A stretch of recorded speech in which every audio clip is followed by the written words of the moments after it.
The economy is about to implode. I mean, that much is pretty sure. We've heard of Bitcoin. We've heard of Ethereum. You familiar with XRP and the efforts of Ripple? I didn't have any idea that Ripple was going to become the kind of thing that it has become here. They understand that this is a once-in-a-generation opportunity.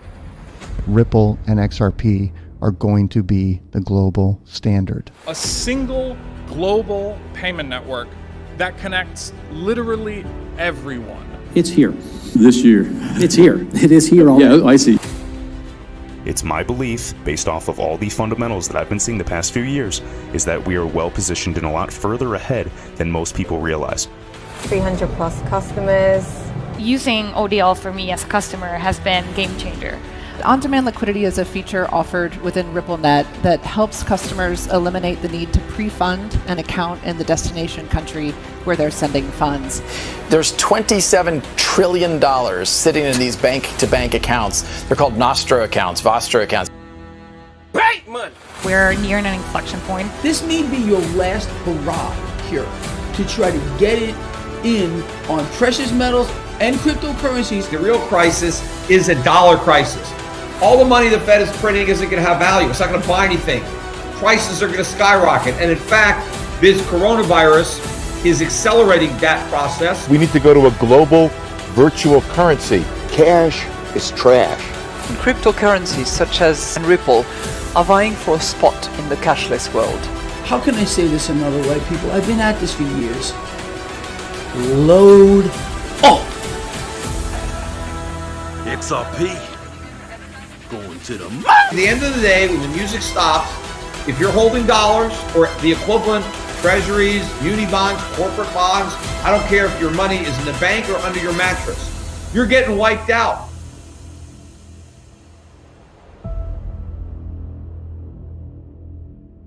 Once this breaks out, we're going to hit 21, 26, 51, and then it's off to the fucking races forever, folks.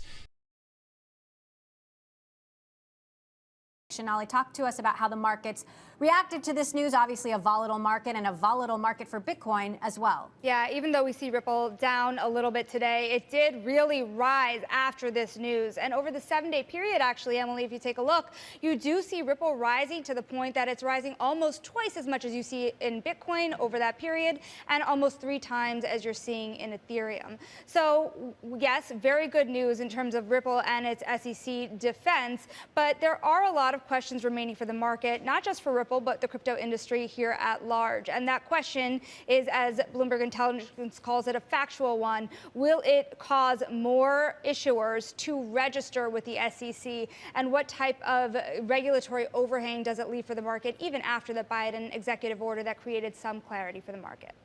All right, Sonali, stick with us. We're going to get deeper into this conversation with Ripple CEO himself, Brad Garlinghouse. Brad, good to have you back here on the show. You called this a victory in your battle against the SEC. What does it mean for you and also the broader crypto industry? I do think I'll start there, really. I think it is a victory, not just for Ripple, the company, but also the whole crypto industry, because the SEC, I think, has consistently tried to take point and really expand their reach and their control over the crypto industry. We've seen that not just with Ripple, but in other cases. And to have the executive order, as Sonali was talking about, the executive order came out and really said to all agencies, hey, we need to be coordinated. If we want the United States to be competitive in this key technology platform, we need to not have one group behaving one way and another group behaving another way. So we're really pleased by not just the court's decision, but also in the executive order that came out last week. What do you make of the very prominent role that crypto is playing in the war on Ukraine, and also concerns about how cryptocurrency could be used, for example, as a tool to circumvent sanctions by Russians? You know, Emily, I think this is a bit of a red herring, meaning that there's a lot of attention around it as like, what does this mean? But the practicality of using it to circumvent sanctions, I think, is really difficult. And the reality is that if you just take the basic math, before the invasion of Ukraine, there's about $50 billion a day of Russian ruble cross-border FX trades. There's just not enough liquidity in the crypto market to really put much of a dent in that. Moreover, you know, the point at which sanctions are applied is at the endpoint. So through exchanges, a Bitstamp or a Binance. And I think you've seen globally that the major exchanges around the world say, hey, we're going to acknowledge, enforce, and respect those sanctions. And so I think that the idea that crypto is being used at any scale to circumvent sanctions is not a really, it doesn't really understand how some of this stuff works. On one hand, you do have plenty of exchanges that seem to be working with the Biden administration to kind of figure out what's going on under the surface in the market. But on the other hand, when it comes to the SEC, it seems like they've been at the crosshairs of a number of different firms. Do you think the SEC is taking a tougher stance than the administration at large? And do you think that will hinder at all some of the progress that some firms are making? Look, I think there's no question that the United States Securities and Exchange Commission has reduced the competitiveness of this critical industry in the United States. I think they've been out of step, not just with other parts of the US government, but they've been out of step with other major economies around the world. The only country in the world that considers XRP, the digital asset that Ripple uses in our technology stack, the only country in the world that thinks XRP could be a security is the United States. We work successfully in the UK, in Switzerland, in Japan, in the UAE, in Singapore. All of these countries have acknowledged XRP as a currency because that's how it's used. So I think the way the US, if we want the US to be a leader in this new, growing, critical, innovative industry, like the internet 20 years ago, we need that regulatory clarity. And the SEC is really just coming out and saying that we're going to file lawsuits, enforcement. We're not going to provide clear rules so that people know how to operate as other countries have done. What's good, YouTube? This is RPU here, and I'm back again with another video. Guys, a quick summary on the Ripple case. Where we at and where we going. With the denial of the SEC's motion to strike Ripple's fair notice defense, Ripple has won a major battle in this case. A statement from Ripple General Counsel Aldarati to Fox Business. Today's order confirms that there is a serious question as to whether the SEC ever provided Ripple with fair notice that its distributions of XRP since 2013 would ever be prohibited under the securities laws. We will continue to fight hard in defending this case so that the industry can get the needed clarity it deserves to move forward and thrive. And while we would have preferred the cases against Brad and Chris to end now, the court has decided to make the SEC prove its claims. We are confident that ultimately all of the SEC's claims will be dismissed. Let's go! Let's go! However, the war is still raging on. The court has denied Chris Larson and Brad Garlinghouse's individual motions to dismiss. Gary Gensler will not let them get away so easily.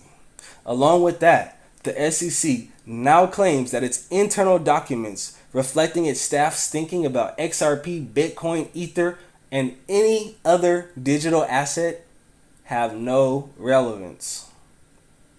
This is outrageous when you think about it, because not only are they relevant, but the judge has already compelled the SEC to turn them over. Turn them over already. What are they hiding?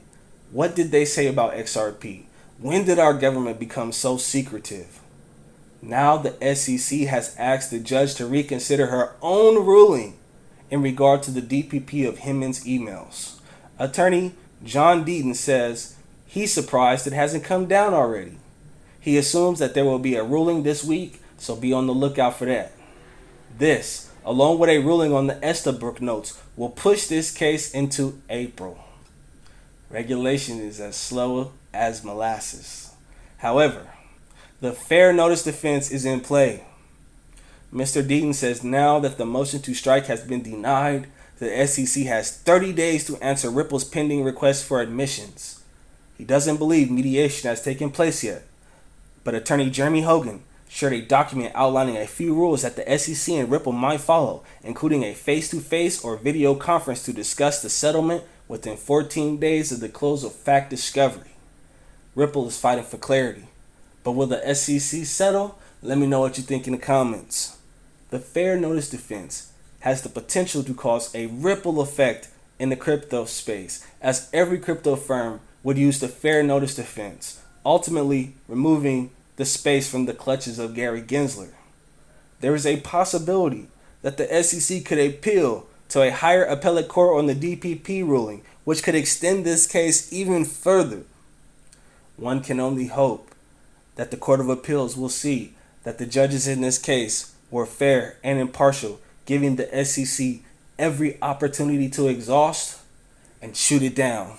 I hope they shoot it down. I hope they shoot it down like it's a game of duck hunt. Will the sun shine in April or will the sun shine in August?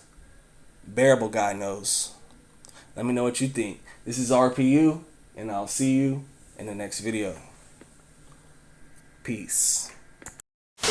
This is incredible. We have a lot of stuff that we've talked about here, and I think I want to kind of wrap it right here for this one. But any final thoughts before we go? I just want to encourage all the XRP holders to hold strong. Please get your XRP off of exchanges. This is a very valuable asset that you own. You need to lock it up in a cold wallet, either a Ledger Nano or Decent wallet. You need to get it in your own control. Get it off the exchanges now. Well said.